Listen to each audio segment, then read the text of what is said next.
हाँ जी गाइस, एक और रविवार एंड रविवार का नाम चेंज करके कर दिया हमने सरकास्टिक संडे। सो जैसा आपको पता है हमने मंडे और ट्यूसडे वाली वीडियोस को डिसॉल्व करके एक संडे की स्पेशल वीडियो बना दिया and her Sunday by noon आपको ये वीडियो मिल जाया करेगी। तो मेक श्योर सब्सक्राइब कर लेना अगर अभी तक आपने नहीं करा हो इन टेक अपडेट्स के लिए। जो वीडियो का फर्स्ट हाफ होने वाला है वो होगा हमारा टेलको अपडेट्स का एंड जो सेकंड हाफ है वो है टेक अपडेट्स का। अगर आप यहाँ पे टेक अपडेट्स के लिए हो तो मैं यहाँ पे टाइम स्टैम्प डाल दे रहा हूं, जाके देख लेना। स्टार्ट करते हैं टेलको अपडेट से एंड जो पहला अपडेट है वो आता है ब्रॉडबैंड इंडिया फोरम इवेंट की तरफ से, जिसके अंदर हमारे department of science and technology ने यह कहा कि देश भर में पब्लिक ब्रॉडबैंड या फिर वाईफाई पेनिट्रेशन अभी भी बहुत ज्यादा कम है। यह इवेंट हुआ था 20 जून को, जिस दिन हम मनाते हैं वर्ल्ड वाईफाई डे। अगर आपको पता था तो कमेंट करके बताना, 99% लोगों को नहीं पता होगा। तो हमारे department of science and tech ने यह बोला कि अफोर्डेबल इंटरनेट जरूरी है, लेकिन अभी पब्लिक वाईफाई की बहुत ज्यादा कमी है। इंडिया भले ही 5G से 6G पे बहुत ज्यादा तेजी से ग्रो कर रहा है, लेकिन हाई स्पीड को ज्यादा फोकस ना करते हुए ये देखा जाए कि अवेलेबिलिटी ज्यादा से ज्यादा रीजन्स के अंदर मिल जाए। आपको याद होगा एक पीएम वानी प्रोजेक्ट आया था जिसके अंदर हॉटस्पॉट्स लगाए जा रहे थे देश भर में अलग अलग जगह पे एंड उसके अंदर अप्रोक्सीमेटली 2 लाख हॉटस्पॉट्स लगाए गए। अब ये स्कीम प्लस अदर दूसरे वेंडर्स या फिर स्कीम्स को मिला के इंडिया में आज लगभग 5 लाख हॉटस्पॉट्स बताए जाते हैं। लेकिन अगर इसको इंटरनेशनल स्टैंडर्ड से आप कंपेयर करोगे ना तो इंडिया में आज की डेट में 1 करोड़ से भी ज्यादा पब्लिक वाईफाई हॉटस्पॉट्स होने चाहिए। तो आपको क्या लगता है, क्या आप पब्लिक वाईफाई हॉटस्पॉट को यूज करते हो? अगर लगेंगे तो करोगे या नहीं करोगे? अपने ही मोबाइल डेटा से आप खुश हो? क्या करोगे नीचे कमेंट करके बताना। अगली अपडेट पे चलते हैं। तो यहां पे आपको पता होगा गवर्नमेंट ने एक चक्षु प्लेटफॉर्म निकाला था जिसके अंदर आप कंप्लेंट्स रजिस्टर कर सकते हो एंड उस प्लेटफॉर्म को यूज करके उसमें जितनी कंप्लेंट्स आई गवर्नमेंट ने उसको एक्सट्रैक्ट किया एंड लगभग 400 फोन्स को यहां पे बैन कर रहे हैं, बंद कर रहे हैं, क्योंकि वो सारे हैंडसेट्स कहीं ना कहीं से लिंक्ड थे इलेक्ट्रिसिटी केवाईसी स्कैम से। इलेक्ट्रिसिटी स्कैम में ये बताया जा रहा है कि भाई जो लोग थे वो कॉल करते थे नॉर्मल कंज्यूमर्स को एंड बोलते थे कि आपकी इलेक्ट्रिसिटी प्रोफाइल में आपकी केवाईसी के रिकॉर्ड्स अपडेटेड नहीं है, उनको जल्दी से जल्दी अपडेट कर लो नहीं तो आपकी बिजली कट हो जाएगी। बिजली कट होने के साथ साथ इनको लिंक्स भेजे जाते थे जिसमें स्पाईवेयर या मैलवेयर होता था, जिससे पैसे भी रिकवर करने की जुगाड़ें थी। वैसे तो मुझे ऐसा लगने लगा कि गवर्नमेंट से ज्यादा स्कैमर्स को चिंता है हमारे केवाईसी की। इनके पास पता नहीं भाई कहां से नंबर, मेल, एड्रेस सब कुछ इनके पास आ जाता है। देन ये उनको यूज करके लिस्ट इनको बेसिकली मिल जाती है एंड उसको देन यूज करके ये एक्सट्रैक्ट करना शुरू कर देते हैं जितना ज्यादा उसको मोनेटाइज कर पाए। अब जब ज्यादा से ज्यादा कंप्लेंट्स रजिस्टर हुई गवर्नमेंट के पोर्टल्स पे तो डीओटी ने एआई एनालिसिस को यूज किया एंड यहाँ पे अराउंड 392 हैंडसेट्स बताए जा रहे हैं जो कहीं ना कहीं से लिंक्ड थे इस इलेक्ट्रिसिटी केवाईसी स्कैम में। तो उनको यहां पे अब बंद करने की कोशिश चल रही है और शायद बहुत जल्दी हो भी जाएगी। लेकिन इतना बड़ा देश, सिर्फ 400 फोन बंद करना एक बहुत ही ज्यादा छोटा नंबर है। कुछ घंटों में ही कितने हजारों लोगों को ये फंसा देते होंगे। अगर आपको इस तरीके का कोई स्कैम कॉल आया है, कभी आपने फेस किया है, तो नीचे कमेंट करके जरूर बताना एंड इस वीडियो को लाइक कर देना अगर अभी तक देख रहे हो तो। अगली अपडेट आती है आपकी तरफ से, क्योंकि आपकी वैल्यू बहुत ज्यादा बढ़ा दी है गवर्नमेंट ने। टर्न्स आउट कि कंज्यूमर अफेयर मिनिस्ट्री जो है वो पब्लिक कमेंट्स मांग रही है। यस, आपका एक एक कमेंट अब बहुत ज्यादा कीमती होगा हमारी गवर्नमेंट के लिए अगर आप इस टेलको इंडस्ट्री को अच्छे से फॉलो करते हो तो। So basically consumer affairs ministry जो है ना वो ड्राफ्ट कर रही है नई पॉलिसी जिसके अंदर अनवांटेड प्रमोशंस एंड स्पैम और बिजनेस कॉल्स को रोका जा सके। जो लोन वालों से परेशान है वो कृपया करके खड़े हो जाएं। अच्छा, तो 21 जुलाई तक आप जाके अपने कमेंट्स वहां पे डाल सकते हो कि अगर आप कुछ अपना ओपिनियंस देना चाहते हो कि क्या क्या टेक्निक्स यूज कर सकते हैं ये स्पैम कॉल्स और इतना सब कुछ रोकने के लिए। क्योंकि हम तो भाई परेशान हो गए, जियो एयरटेल जितना मर्जी डीएनडी लगा लो, पता नहीं कहां से कितने लोन ले लो, जब चाहिए होगा तब चक्कर लगवाएंगे और जब नहीं चाहिए होता तब रोज फोन करते हैं। इन गाइडलाइंस को सेट करने के लिए टेलकोस को भी इन्वॉल्व किया जा रहा है एंड गाइडलाइंस में यह भी है कि अगर किसी बिजनेस से आपको मैसेज आ रहा है तो वो अनवांटेड माना जाएगा अनलेस एंड अनटिल अगर रिसीव करने वाले ने यानी आपने उसके अंदर अपना कंसेंट दिया है तो। भाई कई बिजनेसेस के ऐसे व्हाट्सएप मैसेज आने आजकल चालू हो गए हैं जो कभी हमने साइन अप नहीं किया, कोई कुछ नहीं, सिर्फ प्रमोशनल मैसेजेस।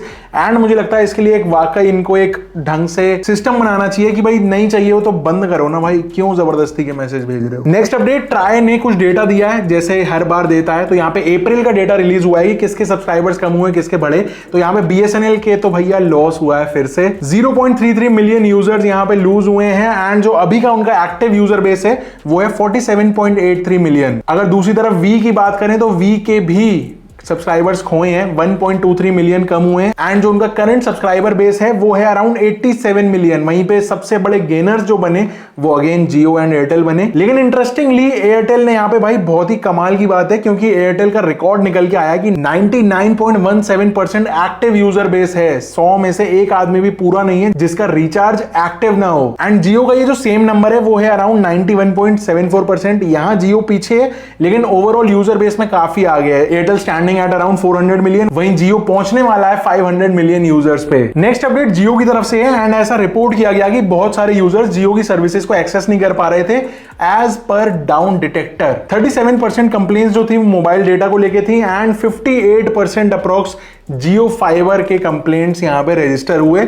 अगर आप एक जियो वाले कस्टमर हो जिसमें आपको सर्विस की कुछ ज्यादा दिक्कत आ रही है तो अकेले आप नहीं हो, बस ये दिलासा ले लो कि बाकी लोग भी आप ही की तरह परेशान हो रहे हैं। वैसे मुझे लगता है इतना ज्यादा सर्विस बार बार डाउन होगा, इतने कॉल फेल होंगे तो कस्टमर फाइनली फ्रस्ट्रेट होकर एमएनपी करेगा या दूसरी सर्विसेज को देखेगा। ऊपर से इसको क्लोजर देने के लिए या एड्रेस करने के लिए जियो ने कोई ऑफिशियल स्टेटमेंट भी नहीं दिया है। तो this is Jio for you. And अब चलते हैं हमारे टेक वाले सेक्शन पे। एंड जो हमारी टेक की पहली अपडेट है वो आती है यूट्यूब की तरफ से। एंड आपने देखा होगा टेलीग्राम पे ना बहुत सारे यूट्यूब प्रीमियम वाले सस्ते सस्ते अकाउंट्स मिलते हैं।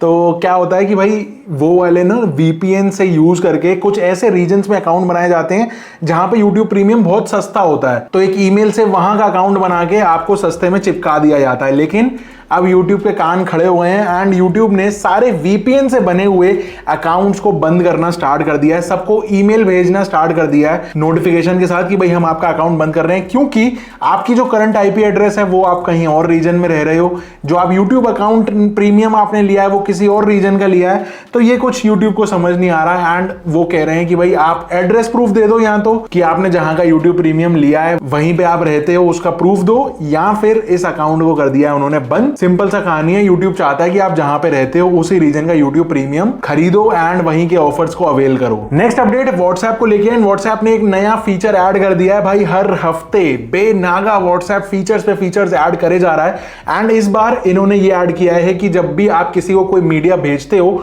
तो वहां पे पहले आपको ऑप्शन मिलता था कि भाई क्या क्वालिटी में भेजना है, HD में भेजना है, नॉर्मल में भेजना है। अब आप सेट कर सकते हो कि बाय डिफॉल्ट जब भी आप किसी को कोई मीडिया भेजो तो वो कौन सी क्वालिटी में जाए। अगर मैंने सेट कर दिया कि मुझे HD में ही भेजना है हर किसी को, तो by default WhatsApp HD media ही भेजा करेगा। तो ये एक अच्छा ऑप्शन है, ऐड हो गया। बाकी एंड्रॉइड के लिए अभी रोल आउट हो गया है, iOS पे धीरे धीरे आएगा, पीछे चलता है iOS थोड़ा थोड़ा। अगली जो अपडेट है ना वो AI को लेके है एंड AI चीट कर सकता है, ट्रिक कर सकता है।